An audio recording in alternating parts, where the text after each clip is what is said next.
gracias a todos los que nos acompañan en esta en esta primera jornada del coloquio del comercio librería en América Latina. Ahora vamos a tener nuestra tercera mesa y última de esta jornada. Como los que estaban acompañándonos en la mañana, pues habrán visto que la mesa anterior a esta se pensaba mucho el tema de la geografía de las librerías.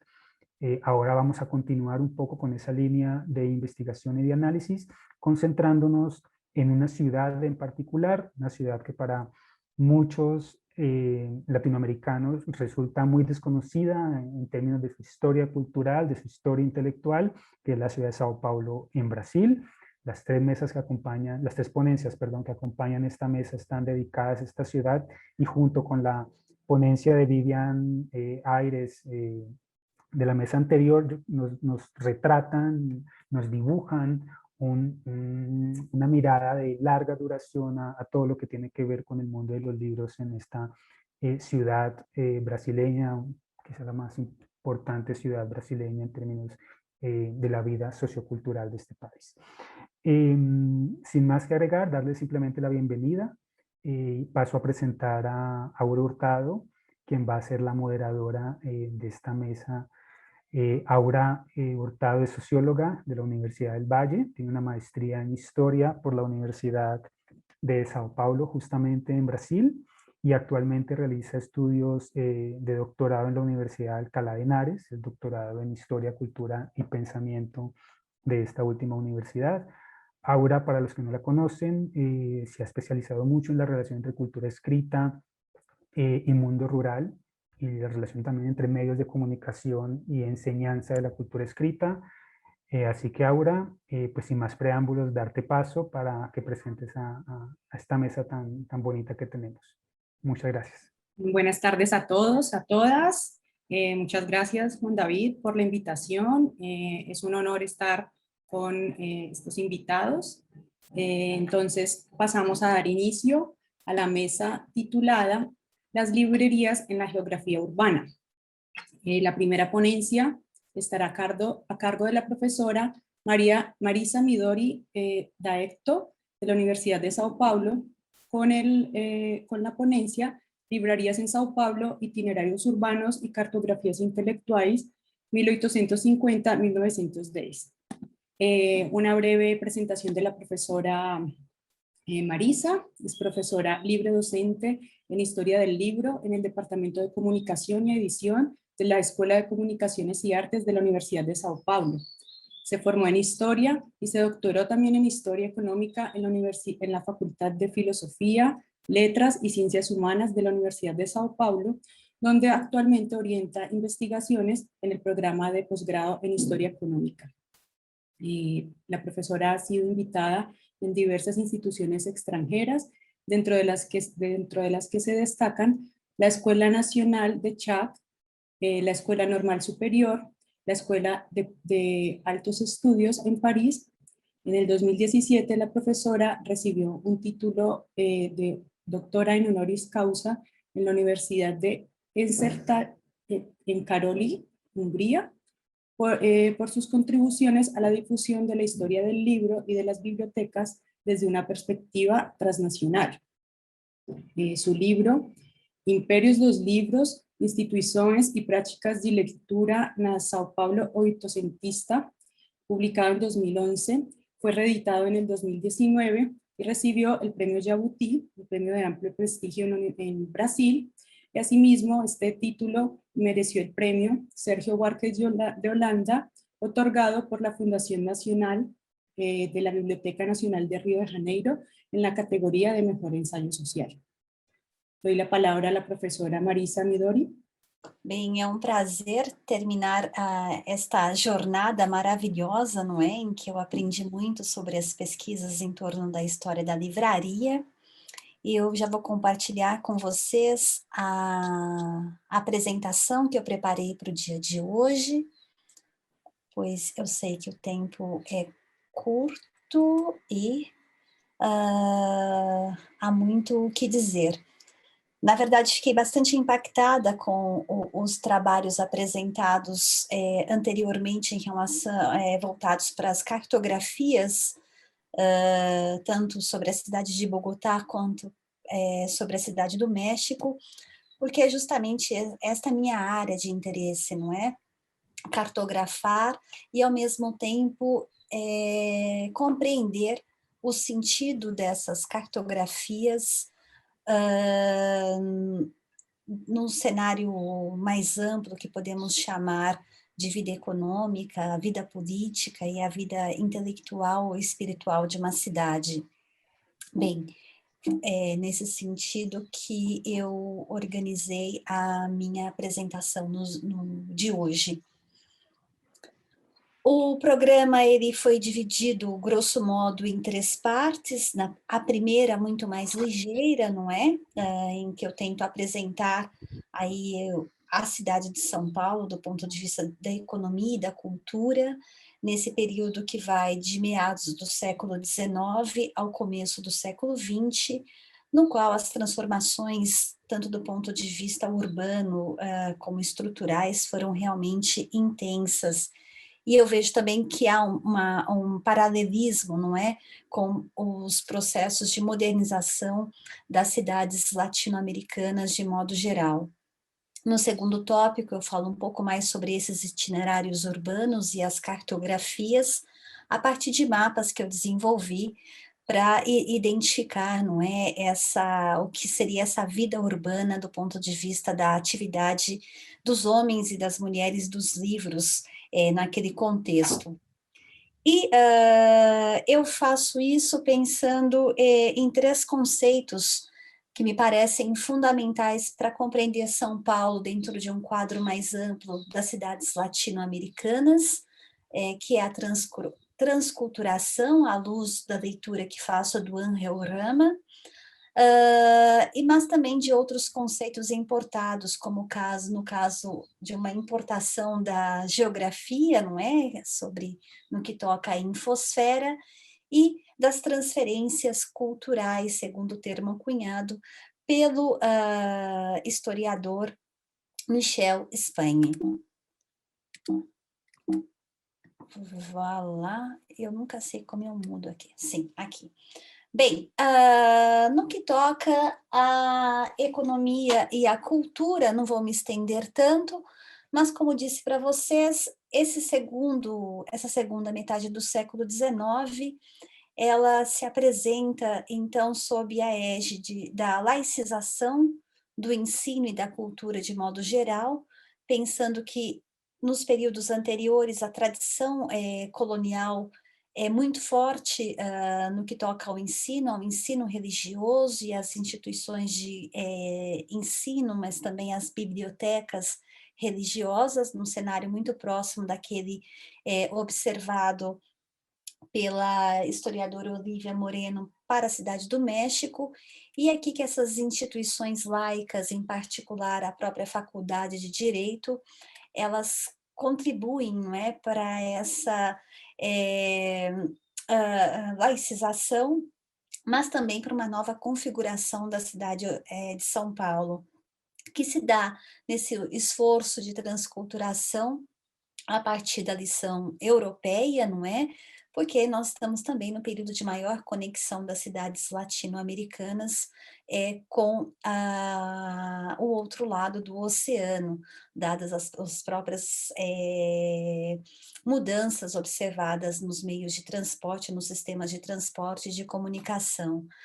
Aqui só apenas para situar vocês, não é? Quando tomamos a fotografia como fonte, parece evidente que nessa fotografia de 1861 e nessa de 1887, tomadas da mesma rua, e este foi um projeto particular desse fotógrafo Militão Augusto de Azevedo, a diferença ela é flagrante, e ela se observa inclusive no topônimo. Antes, numa cidade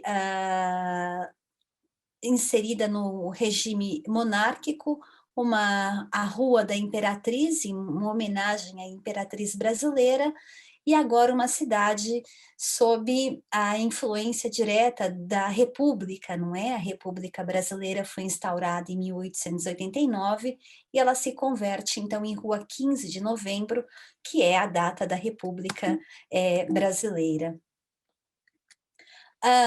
Em termos populacionais também, há uma mudança impactante. Como vocês podem ver, nós saímos de uma cidade muito acanhada, com seus 21 mil, 31 mil habitantes, para uma cidade que atinge em muito pouco tempo quase 65 mil e depois quase 240 mil habitantes. Então, quando falamos em livrarias ou nesta infraestrutura, não é, da vida cultural, nós temos que levar em conta isso. E levar em conta também a presença dos imigrantes nessa cidade, não é? Que é também bastante importante. Imigrantes que se voltaram, inclusive, para o comércio e que acabaram contribuindo para uma maior diversificação das importações, como vocês podem ver nos registros do Porto de Santos, portanto, mercadorias destinadas à capital paulista e ao interior. Nós temos uma participação antes uma hegemonia enorme dos navios britânicos e das mercadorias exportadas da Inglaterra, agora uma maior participação de outros países, inclusive da França, e é claro que os livros importados da França são ainda em maior número nesse momento. Aqui para vocês terem uma ideia do quadro que se coloca, acho que a Vivian falou um pouquinho sobre isso, não é? Então, se tivéssemos que decidir sobre o público em maior evidência das livrarias de São Paulo, sem dúvida diríamos que eram os estudantes e os professores da Faculdade de Direito, e, é claro, de modo mais abrangente, a classe jurídica. Isso pode ser representado pela própria sede da Faculdade de Direito ao lado do Largo São Francisco, então, nesse movimento de laicização que eu havia dito para vocês, na importância que a biblioteca da Faculdade de Direito adquiriu durante todo o século XIX e que tinha como principal parceiro, desde 1850, o livreiro francês Anatole Louis Garreau, que eu estudei também no meu livro, e que distribuía, inclusive, os catálogos em francês, muitos deles catálogos temáticos, e dentre esses catálogos voltados para o público da Academia de Direito, como ela era chamada na época. Então, de alguma forma, são essas as condições gerais, não é? Em que se dá esse movimento de consolidação do mercado livreiro.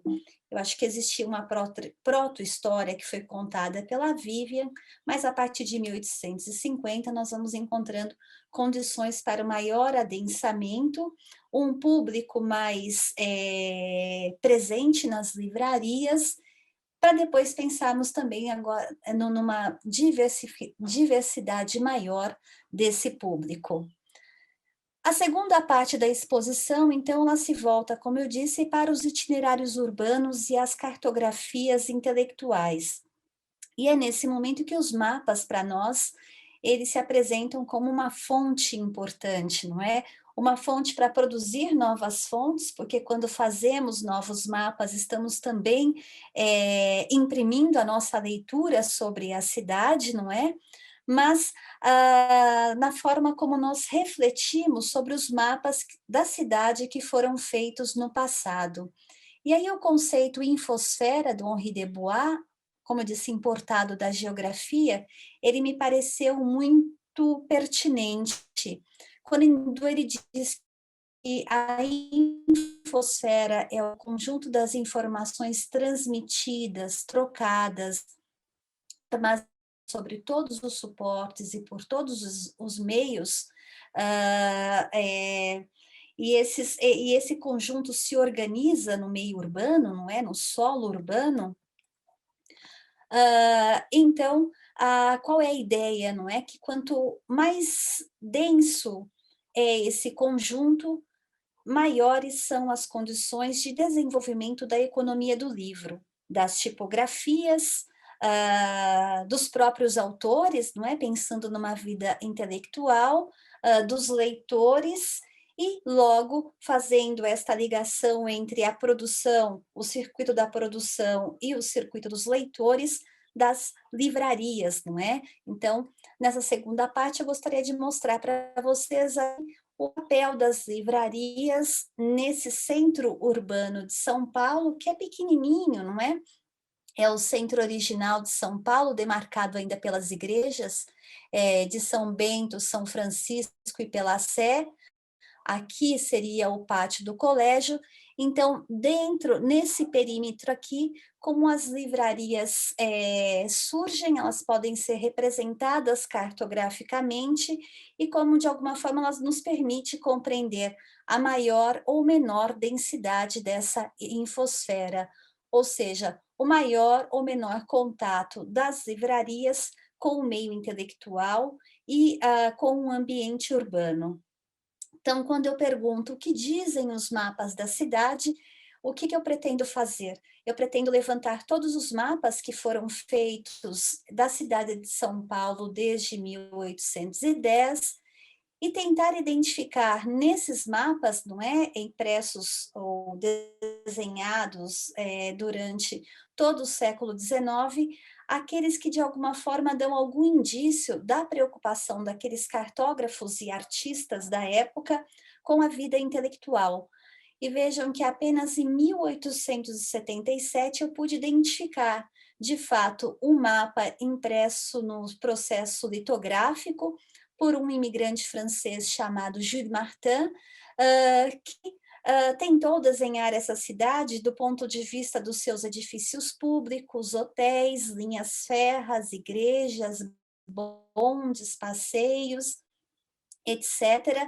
E nesse etc. nós podemos identificar as escolas, os teatros, as bibliotecas, enfim, tudo que para este artista e para aquele geógrafo, né, ou cartógrafo avant la lettre, eram indícios de uma vida intelectual paulistana. Depois eles redesenham esse mapa, mas agora preocupados, vejam, em 1890, com a expansão urbana da cidade. Se antes a parte mais importante ela era justamente isso que nós chamamos o triângulo histórico, agora em 1890, com a formação de novos bairros, e vocês percebam que o próprio traçado das ruas não é muda, agora temos uma cidade muito mais raciocinada, não é? Com ruas, com quarteirões mais uniformes, mais retilíneos. Então, agora eles estão preocupados com uma outra cidade. Mas na segunda parte da minha apresentação, então fixem bem, eu vou ficar nesse centro histórico. Por quê? Porque pela sua própria tradição e pela sua própria formação, é onde nós podemos ver de uma forma mais clara o efeito daquilo que nós chamamos de modernização e o fenômeno da urbanização de São Paulo, nesse contexto mais amplo de modernização das cidades latino-americanas, como diz o nosso autor Rama. Opa, agora eu fiz besteira. Bem, a partir, então, daquele mapa, eu redesenhei a proposta do Jules Martin para conseguir pensar, então, tanto na vida cultural, ou seja, nos teatros, nas associações, sociedades, nas bibliotecas públicas ou franqueadas ao público que existiam na época. As repúblicas me pareceram interessantes porque que repúblicas são as moradias dos estudantes, em geral, as moradias coletivas dos estudantes da Faculdade de Direito, e, é claro, as instituições de ensino, dentre elas muitos colégios particulares que são importantes. E, a partir daí, o conceito de infosfera vai tomando corpo. E, a partir daquele mapa maior, eu fui tentando entender em recortes mais específicos, não é? O que nós tínhamos como bibliotecas e as novas bibliotecas que iam aparecendo na cidade. Da mesma forma que me interessavam num primeiro momento, as livrarias e as tipografias. Por que as tipografias? Porque as tipografias também vendiam livros, não é? Tanto quanto redações de jornais, etc. E numa segunda fase, indo até 1905, o que numa perspectiva comparativa, a que seria o mapa completo com os arrabaldes, vocês podem ver que não há absolutamente nada, não é, em termos de infraestrutura de livros, não é, de uma vida intelectual, tudo se concentra aqui no centro.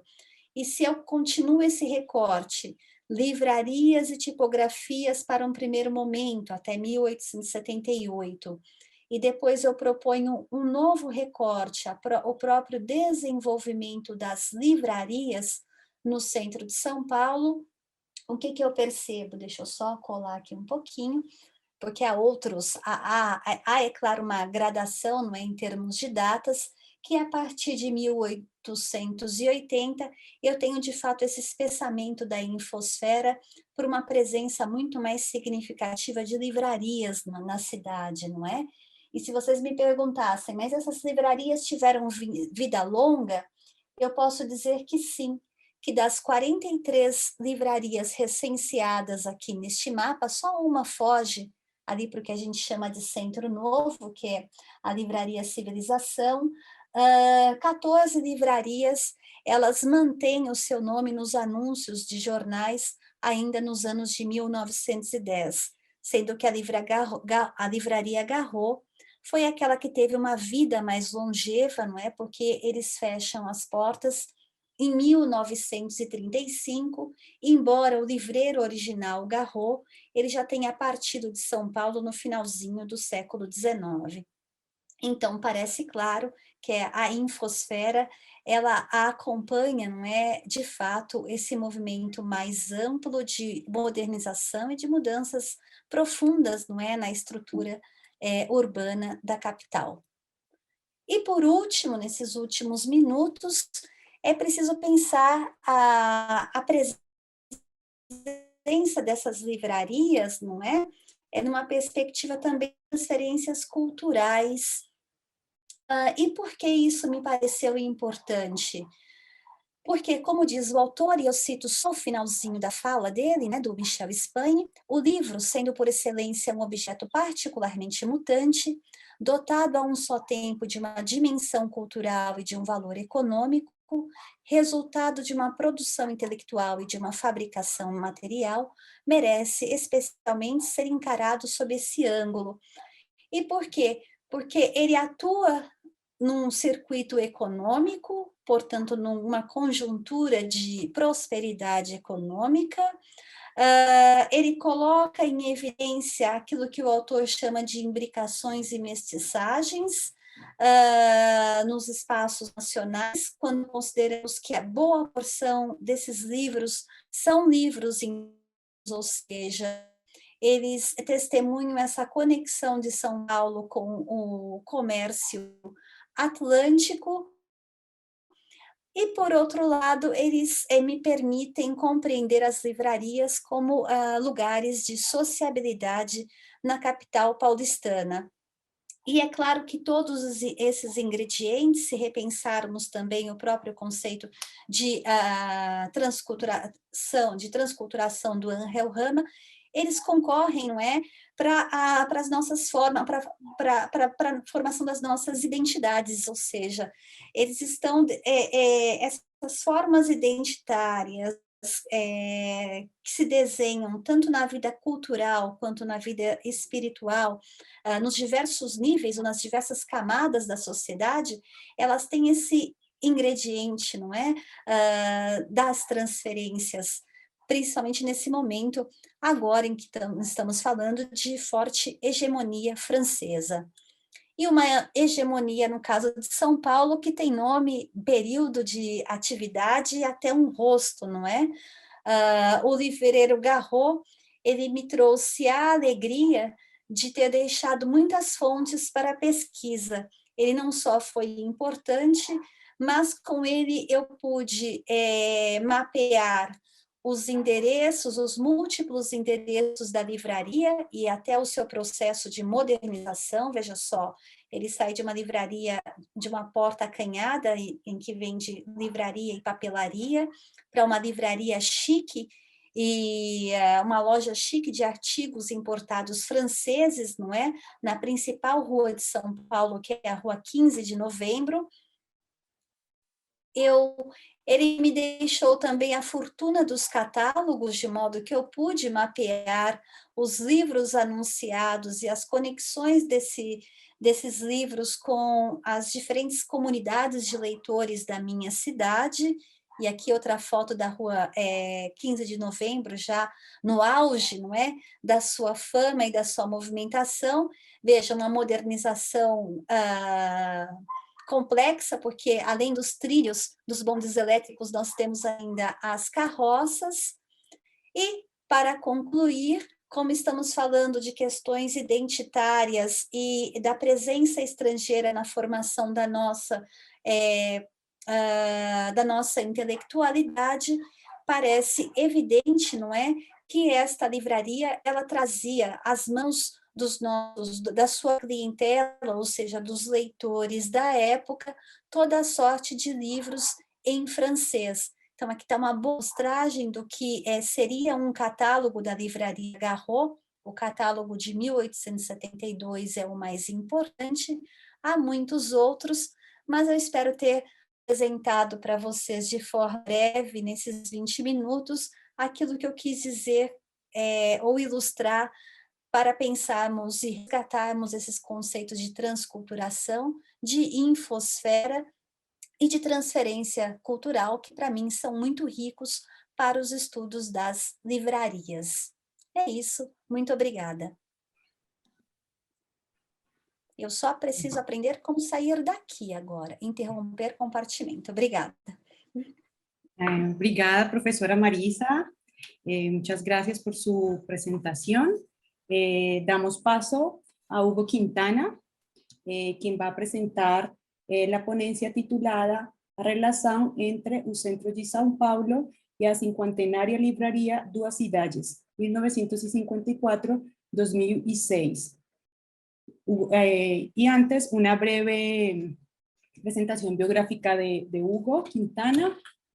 Hugo es hijo de padres brasileros, nació en Goiânia, en el estado de Goiás, el 25 de abril de 1985. Entre el 2005 y 2010 realizó estudios de Derecho en la Universidad de Itajaí y durante un año realizó una estancia en la Universidad de La Rioja, en España. En 2013 concluyó una especialización en Artes de la Escritura en la Universidad de Nova Lisboa. En 2017 obtuvo el título de Magíster en Estudios Latinoamericanos en la Universidad Federal de Integración Latinoamericana, UNILA. En 2020 terminó su licenciatura en Historia en el Centro Universitario de Maringá y actualmente cursa el doctorado en Historia de la Universidad Estadual Paulista, UNESPI. Hugo también fue editor de la revista Fases de Historia y finalmente ha publicado artículos en revistas científicas del área de la historia y de estudios latinoamericanos. Asimismo es autor del libro A Trajetória de um Livreiro, Pietro Gori na América do Sul, 1898-1902, publicado en el año de 2018 por la Universidad UNILA. Bienvenido, Hugo. Obrigado. É só para fazer uma pequena correção, foi A Trajetória de um Libertário, foi um anarquista. Tá bom. Gracias. Não, de nada. Obrigado a você, obrigado a todos, boa tarde a todas e todos. Eu vou compartilhar a tela da minha apresentação. Eu estava em dúvida de como fazer e eu decidi ler a minha apresentação e eu a escrevi em castelhano, então, portanto, eu vou ler em castelhano. Y entonces ya le pido disculpas por si acaso mi acento se queda demasiado en portuñol. Y mientras hablo, voy a enseñarles algunas imágenes. Esta ponencia presenta la relación entre el centro de la ciudad de São Paulo y la cincuentenaria librería Duas Cidades, que existió entre 1954 y 2006 en esta región de la capital del estado de São Paulo. En vista de este propósito, mi exposición sigue el siguiente itinerario. Primero hablo sobre el centro antiguo y nuevo de la ciudad como un espacio privilegiado para el surgimiento de instituciones culturales, universidades, librerías y modos de sociabilidad entre los diversos agentes que promovieron nuevas formas de disfrute cultural. Después, abordo el papel de las universidades en el movimiento de expansión y declive de las librerías en São Paulo y finalizo la exposición examinando cómo la fundación, el crecimiento y el fin de Duas Cidades se relaciona con el deterioro del tejido social, económico y cultural de esta región de la ciudad a partir de la década de 1970. El nombre de la librería fue inspirada en la ciudad de Dios de Santo Agustín, que sugirió como horizonte utópico: la ciudad es el encuentro de los hombres en comunión. Una frase que traduce el logograma de la casa en dos torres, como ustedes pueden ver acá. La ciudad de Dios y la otra torre, la ciudad de los hombres. Fundada por Fray Benevenuto de Santa Cruz, religioso que perteneció a la orden dominica, la primera sede de la librería, que también era editorial, se encontraba en una sala comercial de un edificio situado en Praça da Bandeira, número 40, un lugar que fue cedido gratuitamente por el propietario de la fábrica Tecelagem en Paraíba, Olívio Gómez. Ahí permaneció hasta 1968, cuando se trasladó a la planta baja del edificio en la calle Bento Freitas, número 158, en una tienda de 300 metros cuadrados adquirida en agosto de 1966, con recursos propios de Duas Cidades, que comenzó en el centro histórico y después fue a lo que se llama el Centro Nuevo.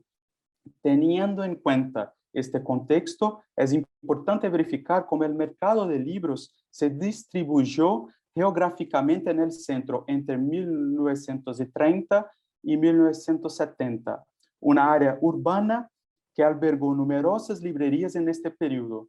Fue en esta región donde el comercio de libros se intensificó hasta la década de 1950, cuando ya había el Centro Histórico y el Centro Nuevo.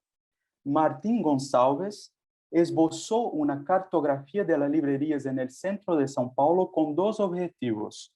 Por un lado, el autor planteó el número de establecimientos existentes en esta región, el público consumidor y el perfil de los libros vendidos, y por otro lado, reconoció cuáles serían los factores determinantes que impulsaron el crecimiento de las librerías y la posterior disminución a partir de los años 1960.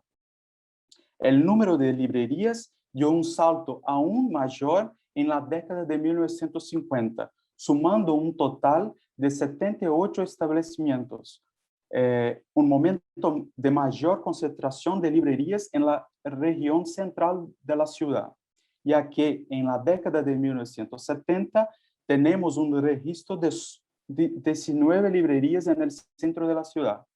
A partir de la década de 1930, hubo un importante movimiento de la élite de São Paulo para hacer grandes inversiones en educación y cultura mediante la fundación de la Universidad de São Paulo y del Departamento de Cultura del municipio, encabezado por el escritor Mário de Andrade, quien decidió estructurar una red de bibliotecas en la capital. En el plan nacional, el gobierno Getúlio Vargas promovió la creación de las primeras universidades y del Instituto Nacional del Libro, iniciativas llevadas a cabo tanto al plan local como nacional, estimularon el mercado del libro de São Paulo y Brasil, y las universidades fueron decisivas para el aumento de librerías editoriales en la capital paulista, cuya población era de 1.325.000 personas en 1940 y de 2.198.000 personas en 1950. Y en el país había como 20.000 estudiantes de posgrado en 1940, 44.000 estudiantes de posgrado en 1950 y 66.000 estudiantes de posgrado en 1955. No sabemos el número preciso de estudiantes universitarios que estudiaban en la capital, pero podemos decir que miles vivieron en la metrópolis brasileña de mediados del siglo pasado. Si el comienzo del libro fue dictado en gran medida por las facultades de Derecho durante la década de 1930, el crecimiento brasileño, las limitaciones internacionales, la fundación de nuevas universidades y la influencia de la cultura francesa en el mundo del libro de Brasil estimularon la creación de cursos de posgrado en la década de 1940, lo que cambió el panorama de las ciencias humanas y sociales. Así hubo librerías y editoriales abiertas a servir a un público universitario cada vez más especializado y deseoso de obras que podrían ayudarle en su estudio, investigación y visión del mundo. El nuevo centro se ha convertido en el nuevo polo de la vida social. Galerías comerciales y culturales de las élites de São Paulo, de las cuales una pequeña comunidad de escritores, intelectuales y artistas formaban parte, albergando galerías de arte, librerías y editoriales y los talleres gráficos que estaban cerca, lo que intensificó la demanda de conocimiento, fortaleció los lazos de sociabilidad de las élites intelectuales, universitarias y económicas, creando las condiciones para que la metrópoli se convirtiera en un dínamo cultural del país en los años 1950. Ante un abrumador crecimiento urbano, industrial y poblacional, São Paulo ganó aires de metrópolis moderna y cosmopolita al poder servir de rasgo para nuevos proyectos culturales que vieron en la capital el espacio favorable para difundir ideas, lenguajes culturales y el mecenazgo de agentes industriales como Livio Gomes y su hijo Severo Gomes, que apoyaron la librería Duas Cidades. Durante 1954 hubo las celebraciones del cuarto centenario de la ciudad de São Paulo, involucrando diversos eventos en las áreas de cine, literatura, arquitectura, y también fue el año que Fray Benevenuto fundó su librería y editorial.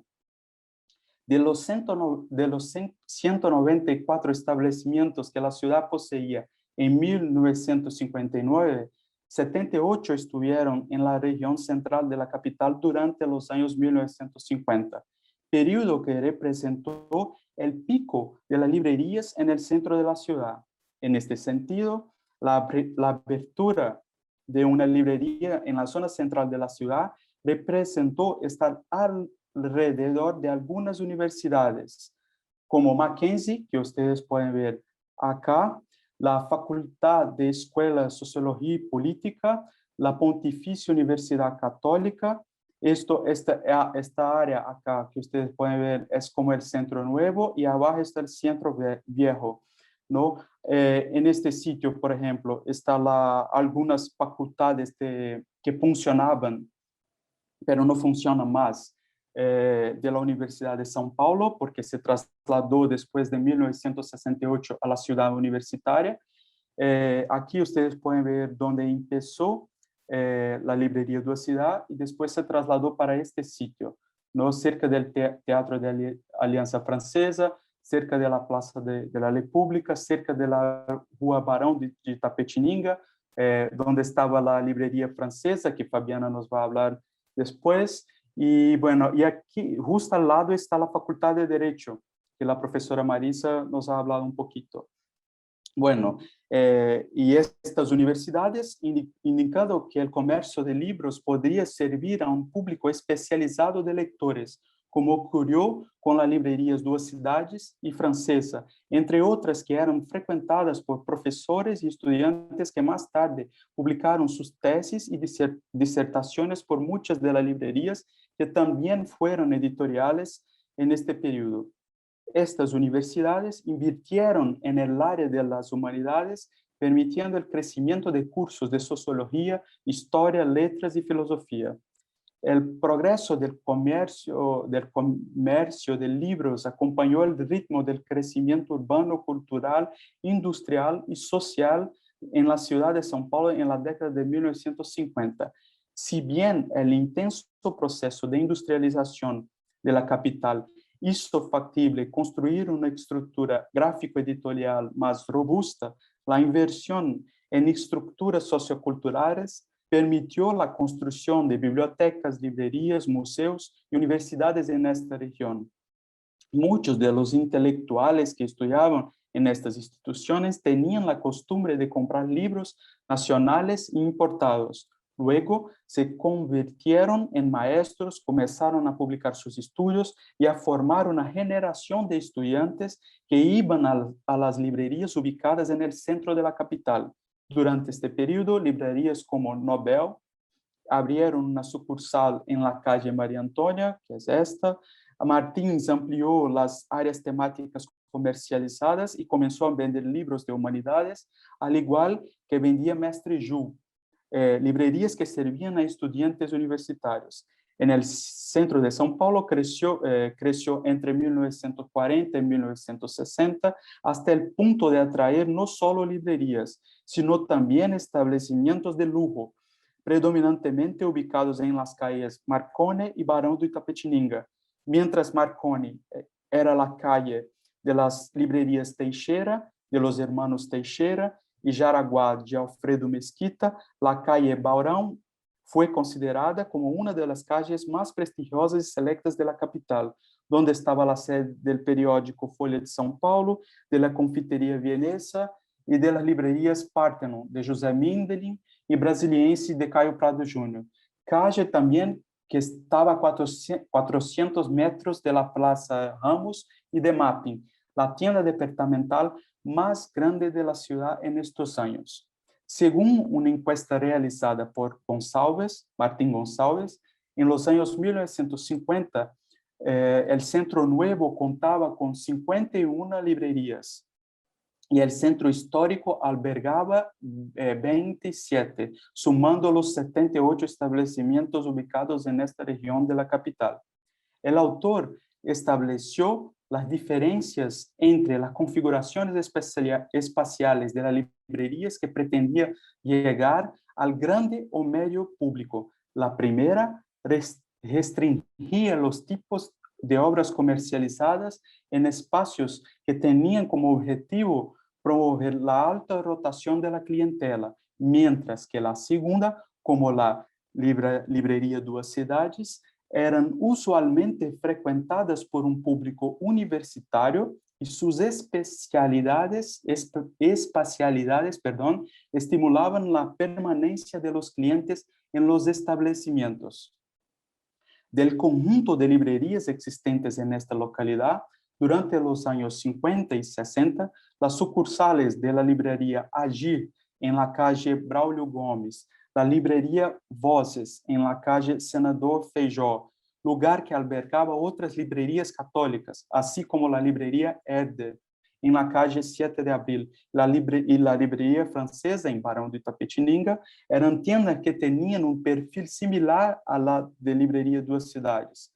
Agir, Voces y Herder comercializaban libros religiosos y filosóficos, y la francesa, una de las mayores importadoras de libros franceses, sobre todo de títulos en el área de las humanidades.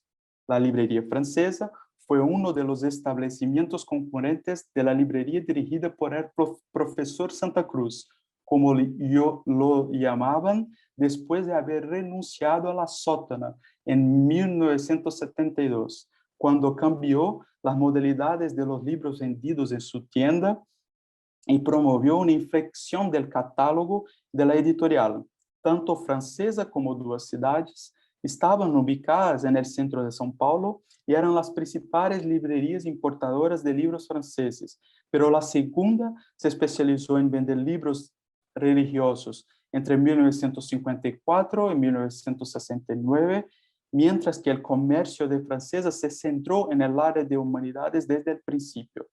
Es cierto que Fray Benevenuto también fue responsable por importar numerosos títulos franceses del campo de la filosofía y otras ciencias relacionadas con la religión, pero este fue la principal área temática de la librería y editorial durante sus primeros 15 años de existencia.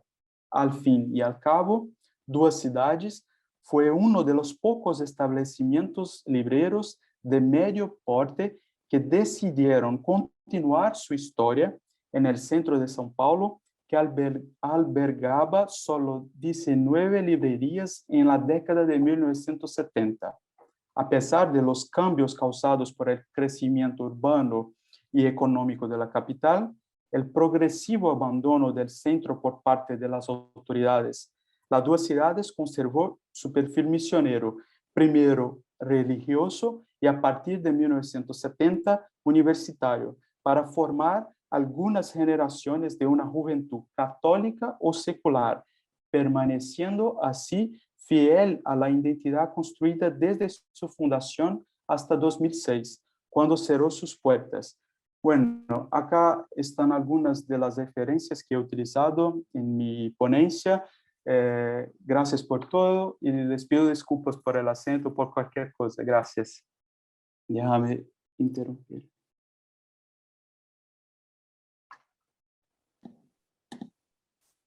Muy clara tu presentación, Hugo. Muchas gracias. Bueno, ahora pasamos a la tercera ponencia de esta mesa, que está a cargo de Fabiana Marchetti. Fabiana va a presentar la ponencia titulada Librarias importadoras en São Paulo y un caso de librería francesa. Fabiana es doctoranda del programa de Historia Económica de la Universidad de São Paulo. Su investigación está bajo la orientación de la profesora Marisa Midori de Adecto.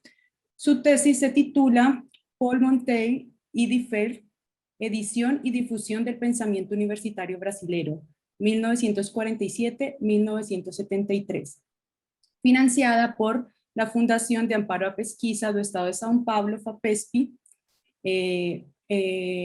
Fabiana, a lo largo de su formación, también ha actuado como profesora de historia en la red privada de enseñanza básica y en cursos preparatorios preuniversitarios.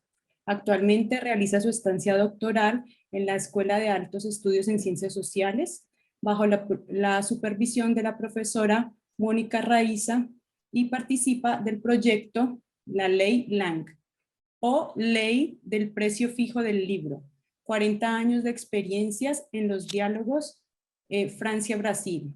Como esta investigación hace parte del programa de Cátedras Brasileras del Estado de São Paulo del 2021 y está también coordinado por la profesora Midori. Doy la palabra a Fabiana y de paso la bienvenida a esta mesa. Obrigada.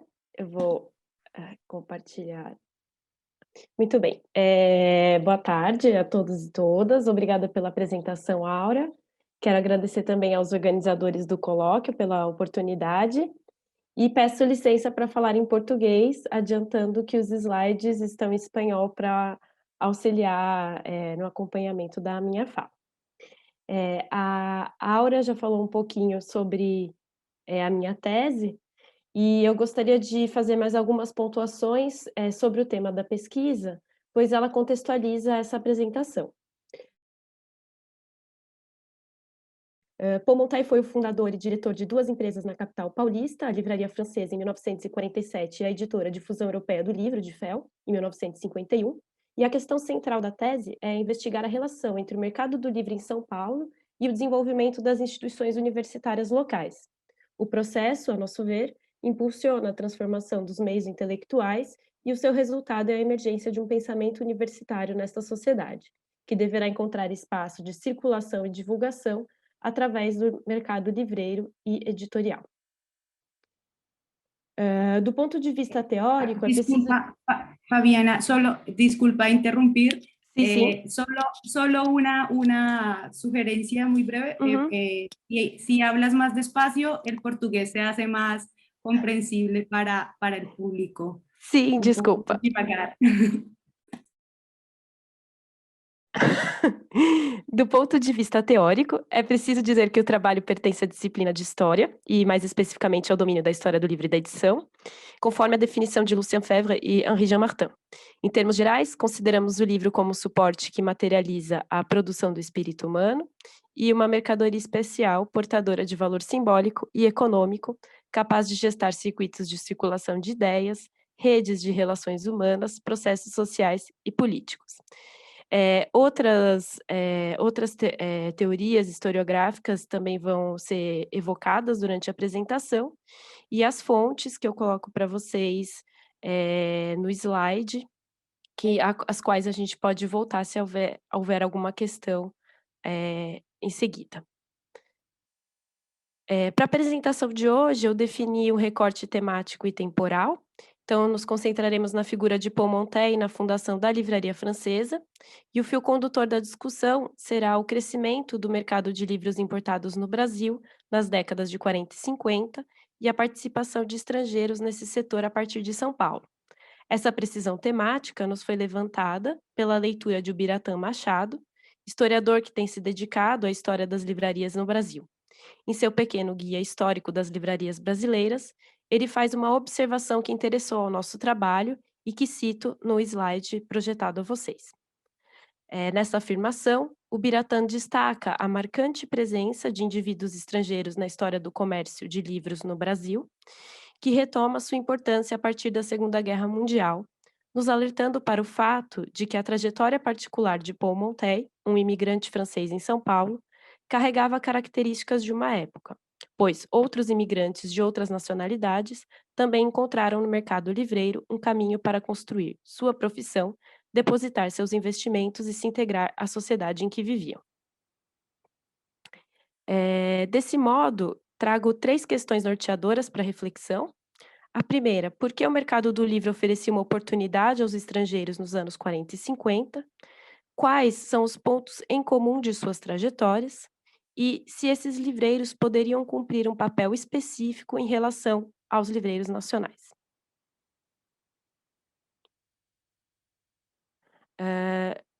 A estruturação do comércio de livros no Brasil ao longo do XIX é marcada pela presença de imigrantes, como a Marisa já pontuou na apresentação dela, que primeiro comercializavam livros como artigos de luxo em casas de mercadorias importadas e em seguida abriram livrarias especializadas.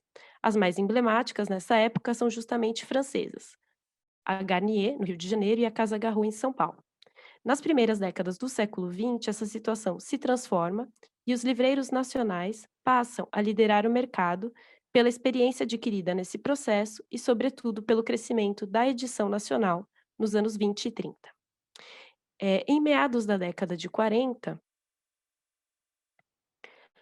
época que nos interessa, essa realidade próspera para o mercado do livro nacional se choca com a retomada das políticas de importação, como define Lawrence Hollow. Com diferentes configurações, o Estado irá aplicar uma política de subsídio ao livro importado, o que impacta negativamente o mercado editorial, com o fechamento da maioria das empresas nacionais surgidas no período anterior. O comércio de livros, por outro lado, sofrerá com um impacto positivo, pois o barateamento das mercadorias importadas incentiva o surgimento de dezenas de livrarias pelo país. Em outras palavras, a dinâmica do período retrai a produção e impulsiona os circuitos comerciais, determinando de modo contraditório que o livro estrangeiro sustentasse um novo impulso da economia do livro no Brasil. A cidade de São Paulo será um espaço privilegiado desse processo, e o Hugo bem demonstrou a transição das regiões da urbanização da cidade, em que as livrarias se expandem, e em que a cidade de São Paulo se torna uma metrópole, que concentrava renda e investimentos no plano nacional, e na década de 40, suas elites também disputavam a hegemonia do país em termos de cultura, com o Rio de Janeiro. No que concerne ao nosso estudo, o impacto imediato dessa relação é que no boom de livrarias do período, São Paulo vê um crescimento memorável, Entre 1940 e 1950, seu mercado, no centro dinâmico da cidade, passa de 22 para 78 estabelecimentos. O Rio de Janeiro possuía livrarias mais tradicionais e essas expandem suas atividades, mas para efeitos comparativos, o crescimento quantitativo é menor, vai de 74 para 94 lojas. A presença de estrangeiros em São Paulo também era marcante, devido ao seu histórico de imigração. O comércio em geral sempre representou uma boa oportunidade de inserção social e econômica de estrangeiros. Uma vez que os livros integravam esses circuitos de venda e consumo na cidade, as políticas de incentivo a esta mercadoria colocam as livrarias na ordem do dia. Então, eu uso o mesmo trabalho do Martim Gonçalves e o trabalho do Biratã, que o Hugo já citou, e segundo os levantamentos que temos acesso ao lado da livraria francesa, surgiram nesse período outras 8 livrarias fundadas por estrangeiros na cidade de São Paulo, 15% do número de estabelecimentos novos. Se considerarmos o total de livrarias, os livreiros estrangeiros são minoria entre os fundadores, mas há uma relevância particular dessa presença.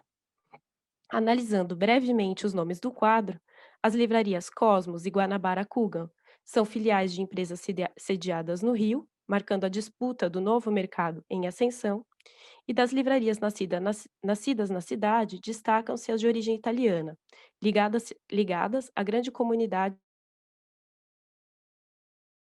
desta origem estabelecida na cidade. A livraria Leia tornar-se-á a maior importadora de livros italianos do Brasil e a Nobel se consolidará no mercado, criando, anos mais tarde, a primeira rede de livrarias do país. Outro sim, é importante destacar a característica familiar que iniciam esses projetos, e nesse ponto destaca-se a história da Livraria Cultura, que surge de uma iniciativa inovadora como forma de gerar um rendimento extra-família. Eva Hertz, livreira, imigrante alemã, cria um sistema de empréstimos de livros à comunidade alemã em sua casa. O fortalecimento desse circuito constrói as condições para que ela abra sua primeira loja comercial na Rua da Consolação, em 1948. Também vale ressaltar a Livraria Mestre Ju. Seu fundador chega ao Brasil com mercadorias trazidas nas próprias malas e abre sua loja no andar térreo do prédio do Banco do Estado de São Paulo, na Praça Antônio Prado. Em pouco tempo, torna-se conhecido por ser o representante da Fundo de Cultura Econômica no Brasil. A livraria francesa, cuja história iremos detalhar, será, anos mais tarde, o maior acervo de livros franceses fora da Europa. Sua instalação definitiva será na Rua Barão de Itapetininga, uma das ruas mais cobiçadas e frequentadas do comércio paulistano nesse período. Encerrando esse ponto, retemos que as referidas livrarias criam referência a partir das importações e compõem o circuito comercial e cultural da cidade ao lado de livrarias nacionais. Destas iniciativas, surgem as principais casas importadoras da cidade e algumas de suas principais livrarias nas décadas posteriores. Nesse sentido, elas são a expressão da dinâmica econômica e social da época, acompanhando o impulso dado às importações e às novas demandas que se desdobraram dessa realidade.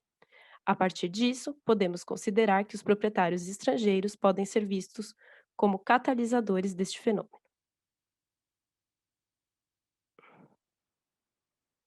Paul Jean Montet chega ao Brasil com sua família em 1937. Formado em engenharia têxtil na Escola Técnica de Lyon, sua cidade natal, Montet terá algumas experiências de trabalho em Paris, onde morava antes de emigrar. Segundo suas memórias, o desejo de sair da França vinha do clima de tensão política provocada pela ascensão do nazifascismo. Em meio a essa situação, ele foi apresentado ao diretor da indústria textil em São Paulo, empresa pertencente ao grupo francês Rhodia. Através desse contato, o jovem engenheiro recebe a proposta para ocupar o cargo de diretor comercial e o convite é rapidamente aceito. Saindo de seu país por motivações políticas, de outro lado, havia o atrativo das oportunidades existentes na economia e sociedade brasileiras, especialmente para uma pessoa com seu perfil. A partir dos anos 30, em um fluxo mais contido, as levas migratórias vindas do exterior passavam a comportar a presença de indivíduos escolarizados e dirigidos às oportunidades de trabalho nas áreas urbanas. Nem todos vinham com destino certo, como for o caso de Paul Montet, mas não era incomum a demanda por mão de obra especializada, sobretudo europeia. O engenheiro entra para o comércio de livros, portanto, 10 anos depois de sua chegada ao Brasil. Ele relata essa transição em suas memórias como a realização de um sonho de juventude, mas podemos ir mais a fundo nas condições que levaram a ela. Paumontais se insere na sociedade local e cria vínculos com seus meios intelectuais de forma um tanto inusitada. Em um prontuário da Polícia Política do Estado de São Paulo, encontramos registros de uma ordem de busca e apreensão na Livraria Francesa, no ano de 1948. Estas revelam suas ligações com as redes de atuação legais e clandestinas do Partido Comunista Brasileiro. Nomes como Paulo Emílio Salles Gomes, Milton Caires Brito, Caio Prado Júnior e Mário Schemberg são citados como conhecidos de Monteil nos ambientes de sociabilidade paulista. Algumas cartas e fotos indicam ainda a participação do ex-engenheiro nas atividades culturais e de propaganda do PCB, com destaque à organização e difusão do jornal Hoje e à estruturação de uma gráfica, na qual ele investiu recursos antes de abrir a Livraria Francesa. Era muito comum que o partido organizasse seus militantes e apoiadores a partir de empresas legalizadas, camuflando suas ações clandestinas para se proteger. Não podemos desconsiderar também que a vida cultural e intelectual de São Paulo, assim como de outros centros urbanos do país, contava de fato com a atuação enraizada dos comunistas. A mudança profissional de Paumontel fora motivada justamente por esses vínculos. Em 46, o presidente da Textilha é alertado sobre uma célula comunista organizada na fábrica. A partir da denúncia, o engenheiro é demitido. Apesar das circunstâncias, ele consegue sair com as devidas indenizações trabalhistas e estes recursos serão a base de seus investimentos na Livraria Francesa. Demitido de seu emprego e com recursos para investir, ele entra para o comércio de livros importados, setor convidativo para um imigrante no contexto de metropolização da cidade, como já apontamos. Ou seja, se havia um interesse anterior pelo meio cultural, havia condições objetivas favoráveis para atuar nele. Ressaltamos ainda que sua inserção social junto aos intelectuais comunistas não era um elemento menor. Nesse meio, Monteil se integrava a um setor das elites e dos setores médios escolarizados que nutriam relações com a tradicional referência francesa em nossa cultura. No que diz respeito ao comunismo, ela se mantinha ainda mais viva pelo peso da França na difusão do marxismo entre os países de língua latina, e tomava novo destaque no cenário internacional devido à atuação do Partido Comunista Francês na resistência ao nazismo. Um comunista francês incorporava e representava, portanto, certos valores que atribuíam-lhe capital cultural e simbólico. Resumidamente, o incentivo às importações num contexto politizado e dinâmico culturalmente,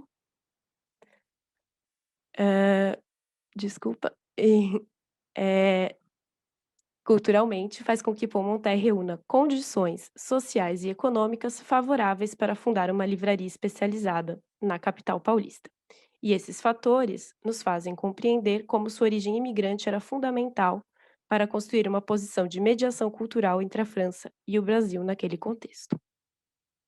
Avançando para a trajetória da livraria francesa, podemos avaliar o funcionamento da livraria para caracterizar brevemente o sentido desse projeto individual e familiar, iniciado em 47, e as suas transformações ao longo dos anos, que permitem a consolidação da empresa no mercado do livro paulista.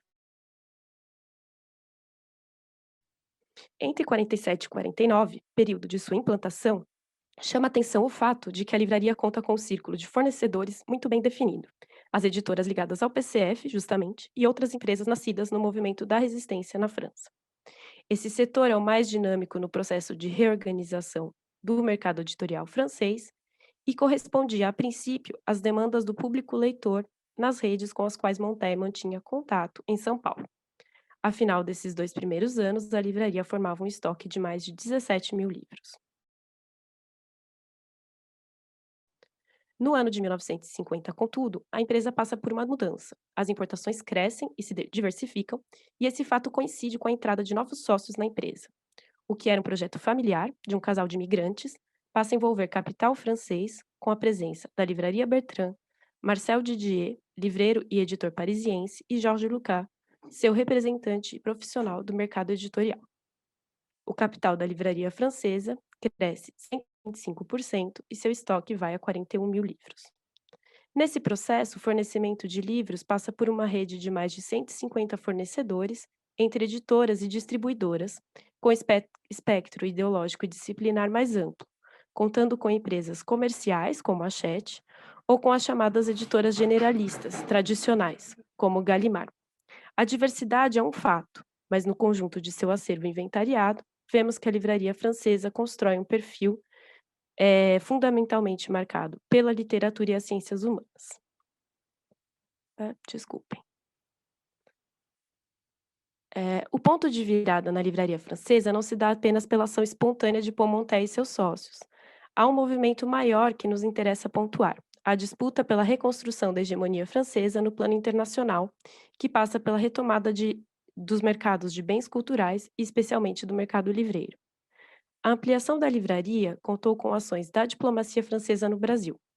Consultando os arquivos diplomáticos em Paris, vemos que desde 1944, as autoridades responsáveis buscavam estratégias para retomar o comércio internacional de livros, e a ideia de construir livrarias especializadas nos principais mercados circulava nos projetos da política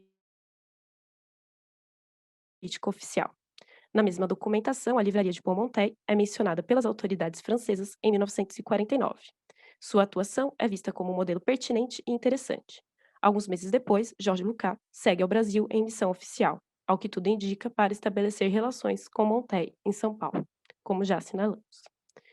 Nem tudo se definiu por intervenção direta da diplomacia oficial, mas ela foi responsável principalmente pelo crédito aplicado na livraria através de Marcel Didier.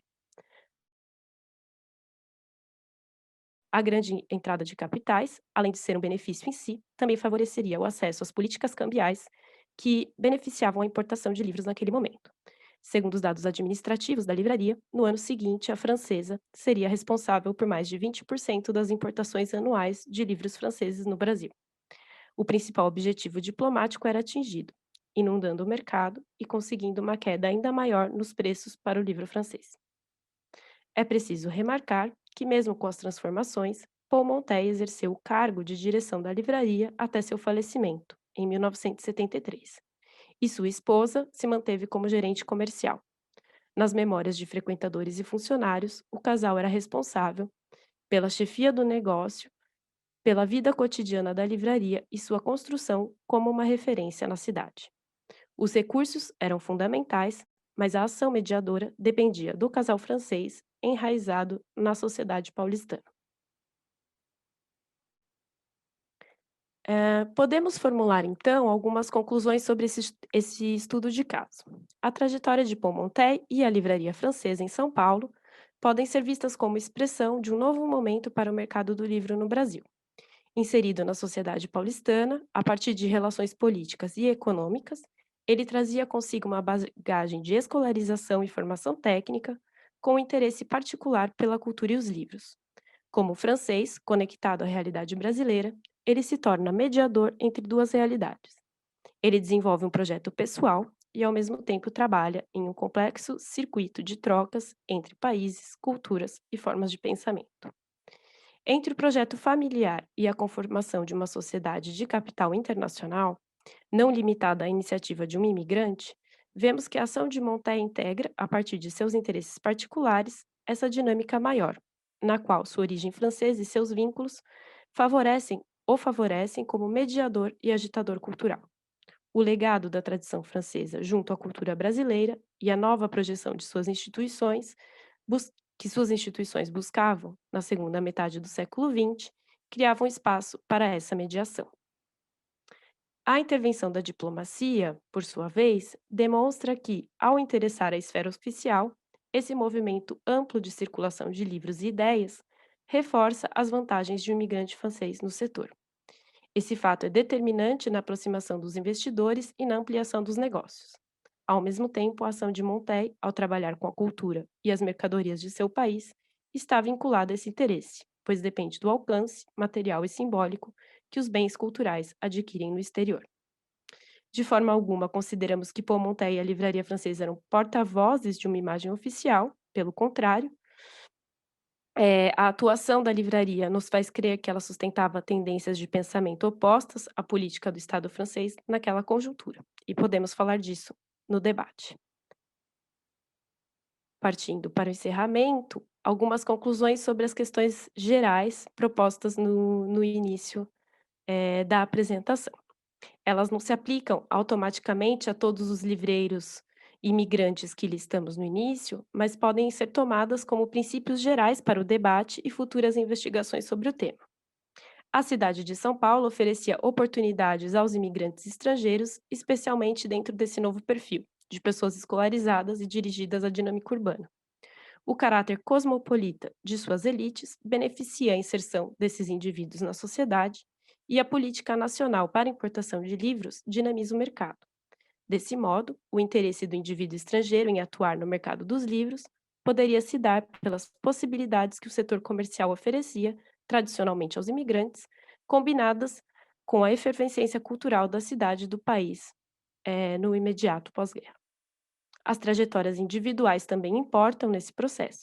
De um lado, o pano de fundo comum, marcado pelo tensionamento da guerra, a politização social e a necessidade de se integrar em um novo ambiente urbano.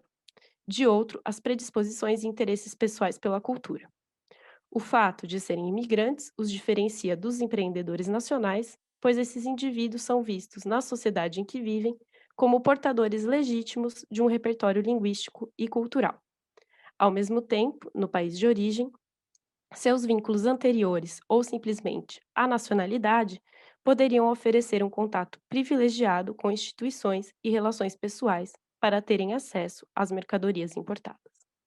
Nesse sentido, as livrarias importadoras fundadas por estrangeiros estabelecem um ponto de conexão fundamental com o comércio internacional e dos meios letrados e intelectuais brasileiros com o exterior. Elas são, ao mesmo tempo, vias de acesso ao pensamento estrangeiro e plataformas de diálogo, oferecendo mercadorias, os livros, e com eles um espaço de sociabilidade e trocas. Assim como Paul Montet, os outros livreiros estrangeiros que colocamos tiveram experiências editoriais, e isso é a sequência da minha pesquisa de doutorado, e espero que a apresentação tenha sugerido questões interessantes para a gente conversar. Muito obrigada.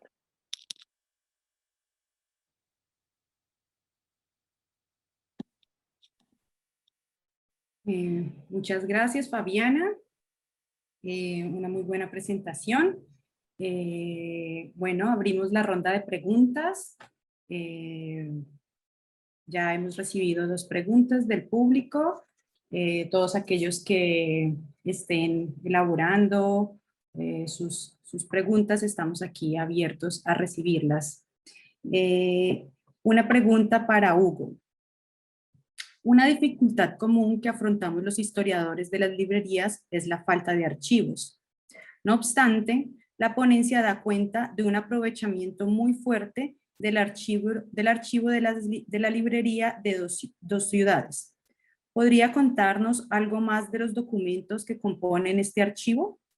Agrupa contratos, epistolarios, cobros, fotografías, o cómo está organizado este archivo. ¿Ya? ¿Ya le puedo hablar? Sí, por favor. Bueno, yo he tenido contacto con este archivo en 2016 por la persona que heredó el archivo del librero y editor que se llama José Petronilo de Santa Cruz. Este es su nombre civil. Este archivo no está en ningún sitio todavía, no está como abrigado en ningún sitio. Y yo empecé a hablar con esta persona que heredó este archivo y que hay no solo documentos personales, pero también hay documentos institucionales, como los documentos de la librería y de la editorial Dos Cidades. Hay como carpetas de los libros publicados. La mayoría de las carpetas hay los contratos entre los autores y la editorial. Pero hay otras carpetas que hay como una correspondencia muy, muy fuerte. Hay fotografías, hay fotografías del librero también. Este documento no estaba organizado y yo tampoco lo he cambiado la forma como lo encontré. O sea, la propietaria del archivo me ha pasado una parte de estos documentos y yo empecé a digitalizarlos, pero llevando en cuenta cómo las instituciones de archivos los hacen. No he cambiado la forma como he encontrado los documentos y los he digitalizado y volvido y regresado a la misma carpeta. Perdón. Entonces, hay muchísimas cosas, contratos, hay también hay epístolas, hay como los proyectos de construcción de las capas del libro, y esto también puede ser algo muy, muy importante, cómo ellos definen los precios de los libros. Y bueno, hay un montón de documentos y no quiero extenderme, entonces no sé si he contestado bien, pero es más o menos por ahí. Sí, muchas gracias, Hugo. Aquí hemos recibido nuevas preguntas a través de la sala de Zoom. Pues también invitamos a los asistentes a través de Facebook y las demás redes sociales a enviar sus preguntas para que puedan participar. Vamos a aprovechar que somos la última mesa y si nos extendemos un poquito, no hay problema. Ya, aprovechando a los ponentes. Esta pregunta es para la profesora Marisa. Es si como documenta Morel para la década de 1820 hubo ya imprenta francesa en Brasil, si los Garnier también imprimieron en Brasil, aunque también imprimen en Francia en portugués, ¿qué puede explicar esa singularidad entre los libreros franceses que editaban para América Latina? Para otros países no montaron imprenta. ¿Qué puede explicar esa singularidad? Un saludo de Arnulfo de Santiago.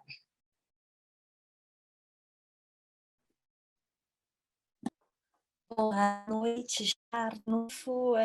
Bem, obrigada pela questão. A trajetória do Baptiste Louis Garnier no Rio de Janeiro ela é muito particular e até peculiar. Ele vem como uma filial da livraria Garnier, ou seja, ligada aos seus 3 irmãos, né, que na verdade ficaram só 2 em Paris.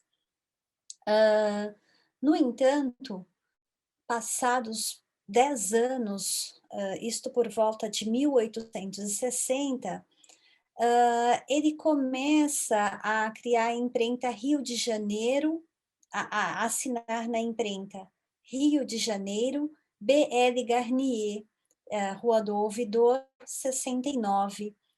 Então, nós temos a impressão que o Baptiste Louis Garnier, ele realmente quisesse se tornar independente no Rio de Janeiro.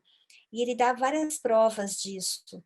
Quando ele diz ao imperador que ele é um cidadão, que ele deseja ser um cidadão brasileiro, quando ele não demonstra nenhum desejo de voltar para a França. Por exemplo, o livreiro Anatole Louis Garraud, ele retorna para Paris no final da vida, nem no final da vida, ele retorna no final dos anos de 1880 e ele falece em 1904 em Paris. Então tem esse aspecto que de uma certa autonomia do Baptiste Louis no Rio de Janeiro. E a forma como ele realmente ele se torna uma espécie de carioca, não é? Ele mantém relações com a sociedade, com os intelectuais do Rio de Janeiro. O segundo aspecto, para terminar, é que, como nós podemos ver, e o Arthur Vitorino Renda, um autor de Campinas, ele mostra na sua dissertação de mestrado sobre os operários tipógrafos em atividade no Rio de Janeiro no século XIX, existe uma pressão muito forte dos tipógrafos brasileiros, ou do Rio de Janeiro, no sentido de impulsionar a produção local. Há um artigo que é célebre, no qual os tipógrafos acusam o Garnier de não contribuir para o desenvolvimento do que seria uma indústria tipográfica no Brasil, ao passo que os Leuzinger que já tinham instalado uma oficina tipográfica, logo uma litografia, etc., eles colaboravam para o desenvolvimento ou para o progresso das artes gráficas. Então, eu creio que, de um lado, tenha sido uma escolha pessoal e até uma forma de se tornar independente no Rio de Janeiro, e, de outro, uma pressão.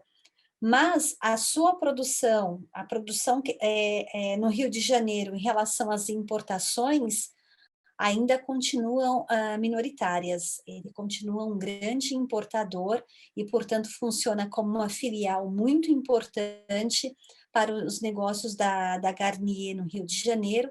Tanto é verdade que após o seu falecimento, o irmão Hippolyte Garnier, ele assume os negócios do Rio e assim mantém a livraria por muito tempo, até reforma a livraria em 1909.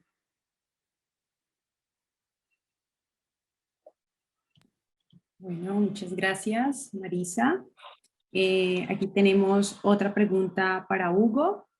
La librería Duas Cidades aparece siempre vinculada a la figura del fraile Benevenuto y José Petronilo de Santa Cruz. ¿Cómo se produce la transición de una librería de la Orden Dominicana a una empresa personal de un fraile secularizado?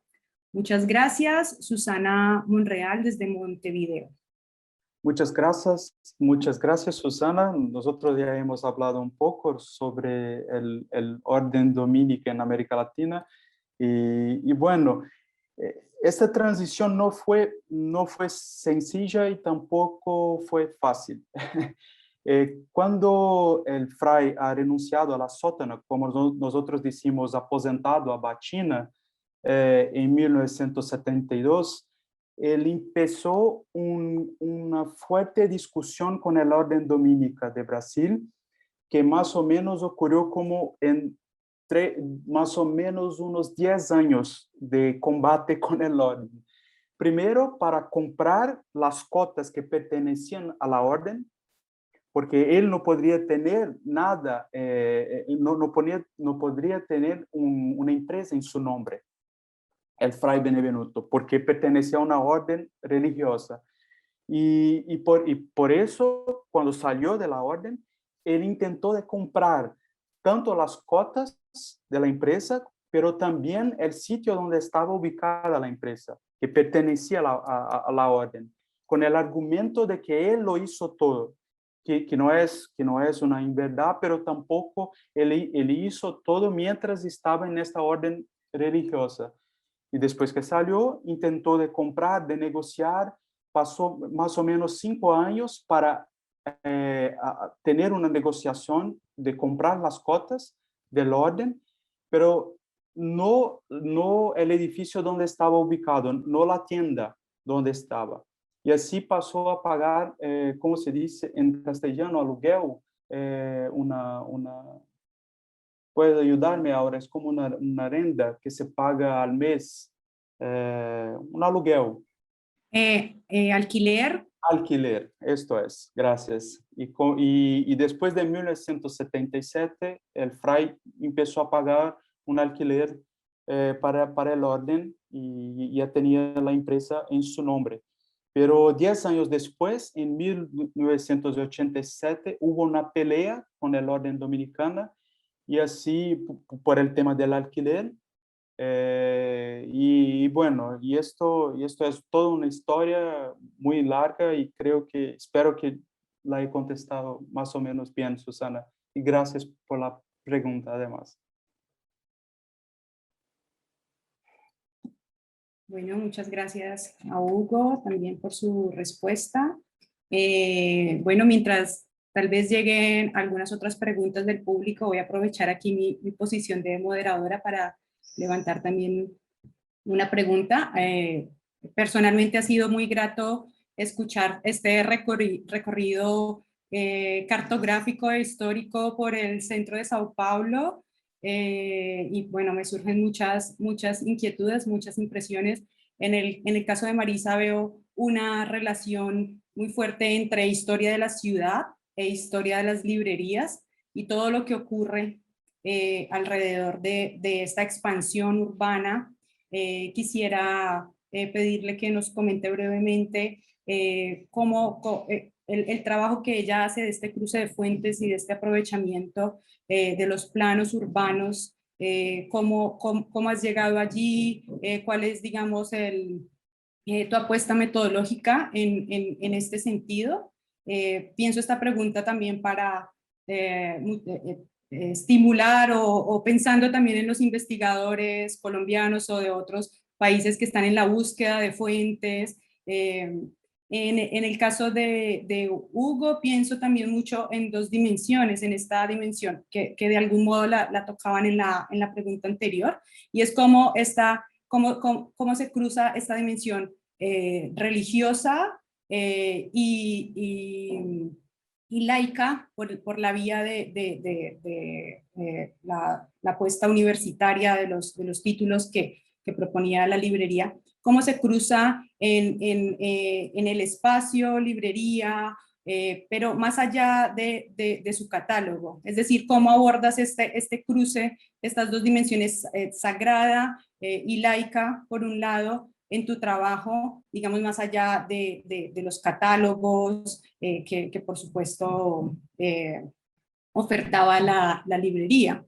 Y para Fabiana, pienso mucho en dos dimensiones, y es esta biográfica. Es como este librero se torna un libre, pasa de ser trabajador calificado de la industria a convertirse en un librero. Pero por otro lado tenemos la historia de la librería. Entonces, ¿cómo cruzas tú esta historia biográfica con la historia de la librería?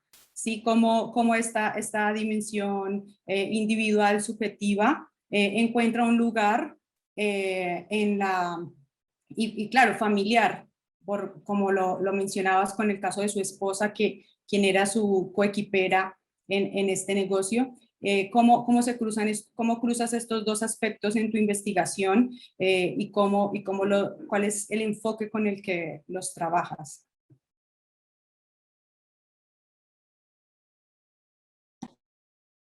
Serían esas preguntas. Bom, vamos na ordem, então posso começar? Tudo bem? O trabalho com a cartografia veio muito da perspectiva da história e geografia, não é? Que faz parte da minha formação.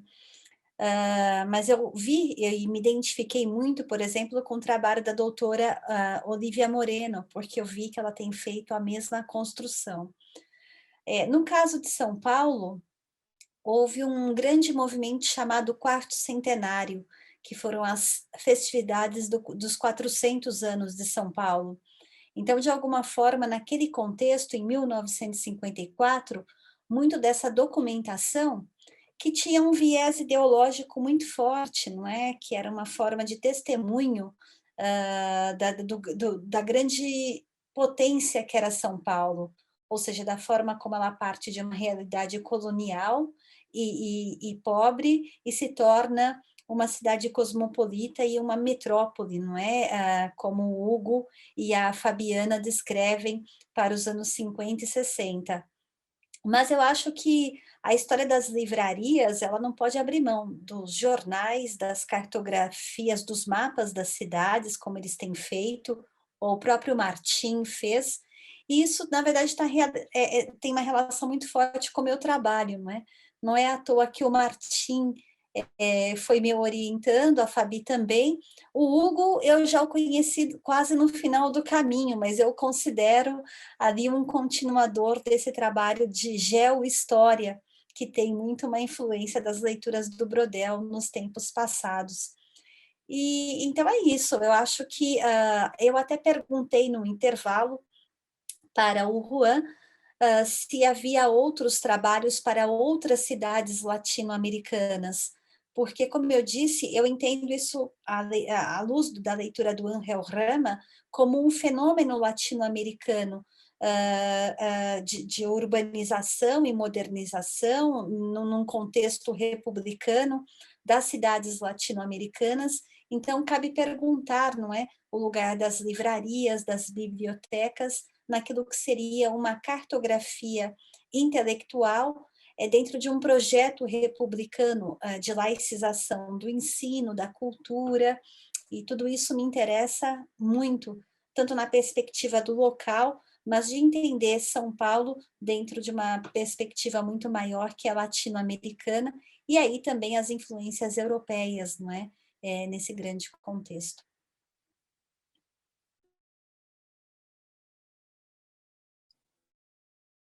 ¿Yo voy? Dale, dale. Paulo. Bueno, a ver, Aura, esta pregunta es muy difícil de contestarla, entonces voy a intentar, voy a hablar en portugués un poco, ¿dale? Pero voy a hablar despacio para contestarla. Para a gente compreender essa relação da ordem dominicana e entender o espaço que o Frei Benevenuto transitou entre o religioso e o laico, entre o espaço da livraria, tem uma tese de uma francesa que chama Claire Pic, que buscou a influência da ordem dominicana francesa na constituição da ordem dominicana brasileira.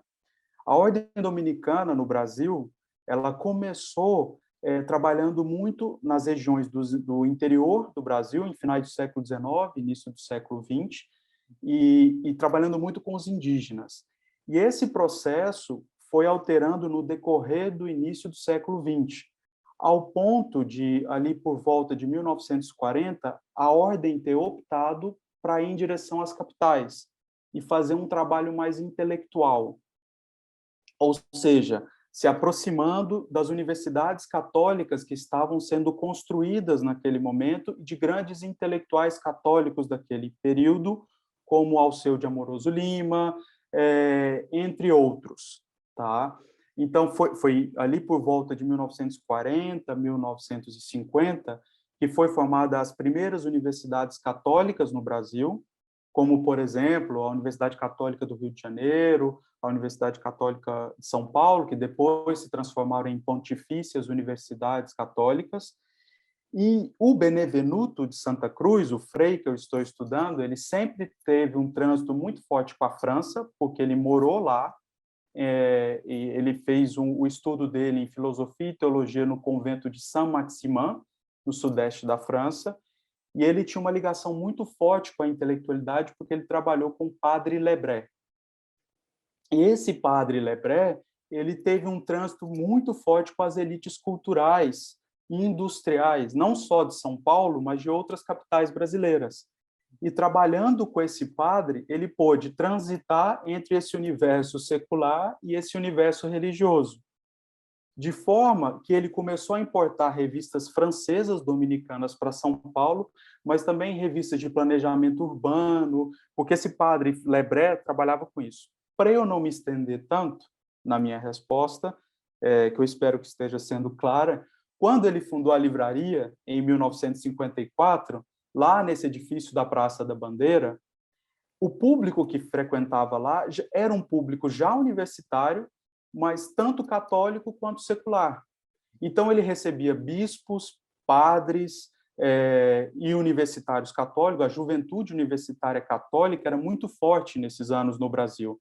Por quê? Porque a ordem dominicana, nessa época, ela não só se aproximou da intelectualidade, como ela também se aproximou do meio social. Então, essa ordem participou de vários projetos, dialogando bastante com a sociedade e com os movimentos progressistas. Então, vários políticos, por exemplo, Franco Montoro era um católico e que transitava nesses documentos e que visitava a livraria. Então, ela não era uma livraria exclusivamente religiosa, embora ela atendia isso. O Frei Benevenuto, por exemplo, ele foi responsável por importar vários livros para a biblioteca do convento Santo Alberto Magno, que era o convento que ele pertencia, né, através da livraria.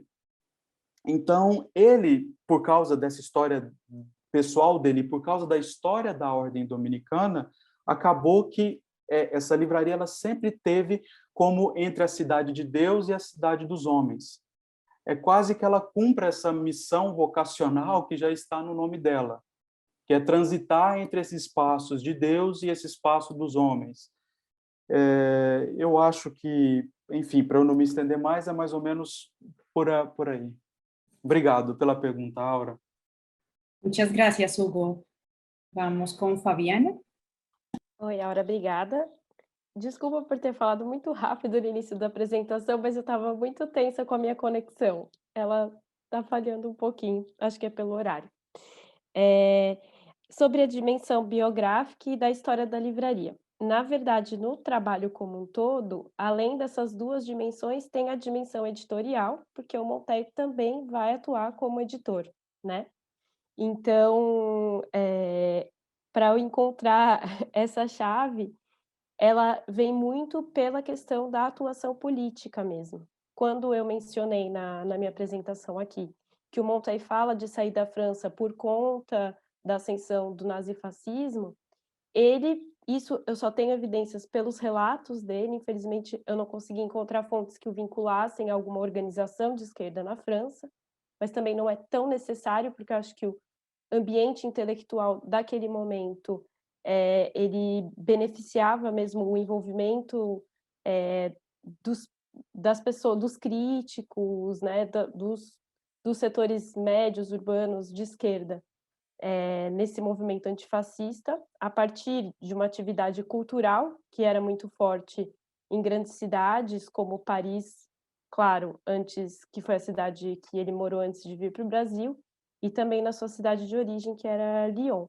Então, o Paul Monteil, ele tem esse vínculo com a política desde que ele sai da França. Então, ele relata frequentar espaços de juventude de intelectuais na França, que o faziam refletir e que o faziam também pensar em trabalhar em benefício da cultura e da intelectualidade. Então, já nesse ambiente francês, ele está muito influenciado pela atuação dos intelectuais franceses numa resistência política e na realidade da França. Quando ele chega ao Brasil,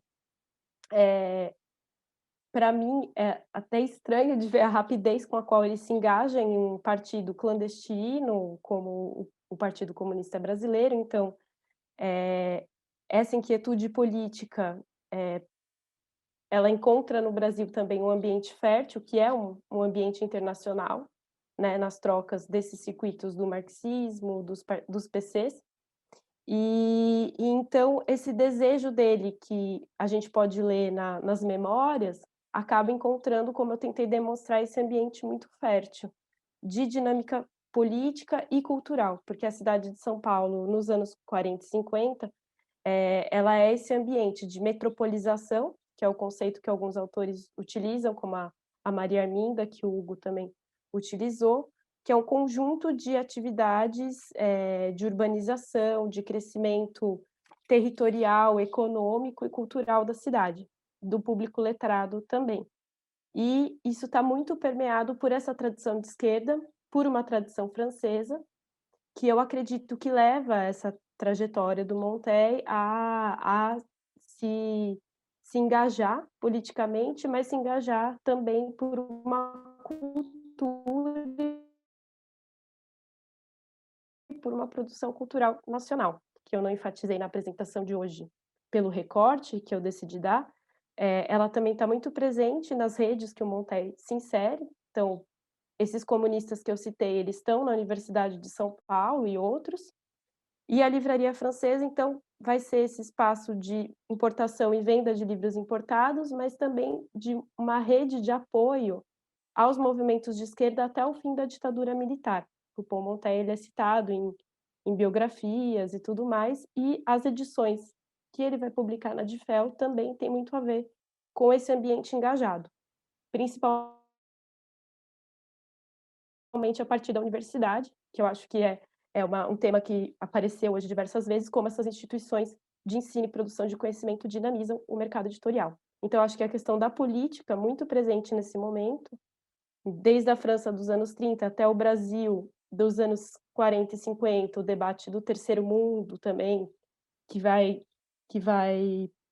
pegar bastante para as edições da DIFEL e para as discussões universitárias, acho que em toda a América Latina, fazem esse amálgama entre a trajetória de um engenheiro que vai para o mundo do livro, que vai se enraizar no Brasil a partir disso.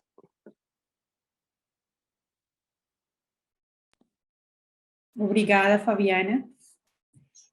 Marisa va a hacer un último comentario. Sim. Bom, como já estamos no finalzinho de tudo, eu insisti na questão da infosfera, e foi bom você ter perguntado sobre a parte da cartografia, e eu acho que isso também é muito evidente no trabalho da Fabiana, e principalmente no trabalho do Hugo, a questão do lugar das livrarias e da presença física delas, porque eu tenho ouvido várias pessoas que dizem que é muito importante o comércio virtual de livros.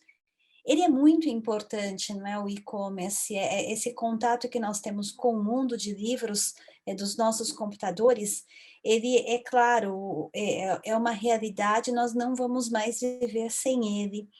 Mas, se a gente pensar naquele conceito da infosfera, esse esvaziamento da presença física dos lugares de ensino, das bibliotecas, das livrarias, das associações, dos lugares, enfim, dos clubes de leitura, dos gabinetes, a existência desses lugares, destas instituições numa cidade, é o que adensa a inteligência e da vida das cidades, não é?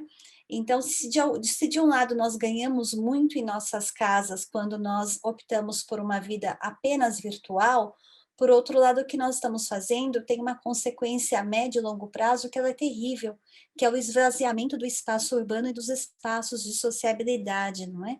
Então, por isso a cartografia hoje, eu acho que ela tem sido tão visitada, e daí a insistência em emprestar da geografia um conceito como a infosfera, porque talvez esse conceito e esta visão da cidade como uma cidade inteligente, ela nos torne mais sensíveis para uma coabitação entre o virtual, o eletrônico e os espaços físicos, não é? Os espaços de troca, porque se eles desaparecerem, nós vamos viver uma distopia de fato, não é?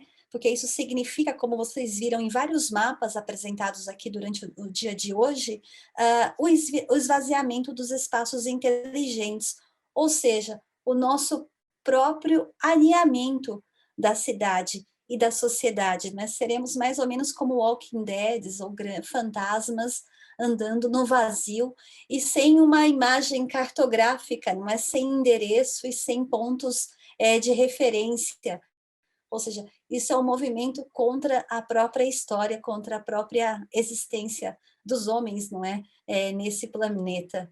Então, essas são as minhas últimas palavras, e eu agradeço pela presença de todos vocês ainda neste horário, e pelo convite do Juan e dos organizadores. Muy obrigada, Marisa.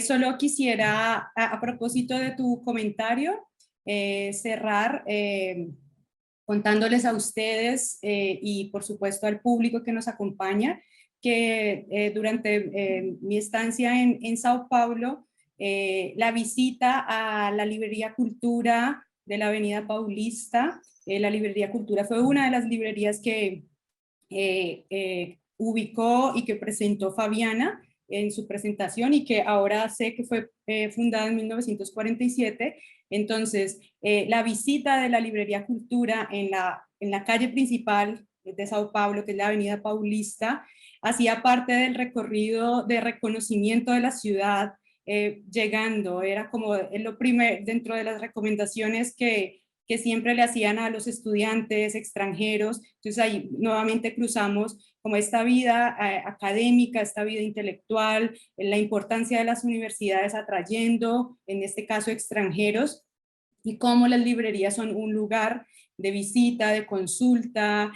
Siempre era muy bueno reunir algo que quedaba de la beca para ir y comprar un libro. Entonces, solo para mencionar eso, hacía parte de IP, y por supuesto, en el caso de los colombianos y colombianas, llegábamos y quedábamos muy impresionados con la belleza de la librería, con su diseño arquitectónico tan amigable, y por supuesto con el catálogo tan amplio que ofrece esta librería.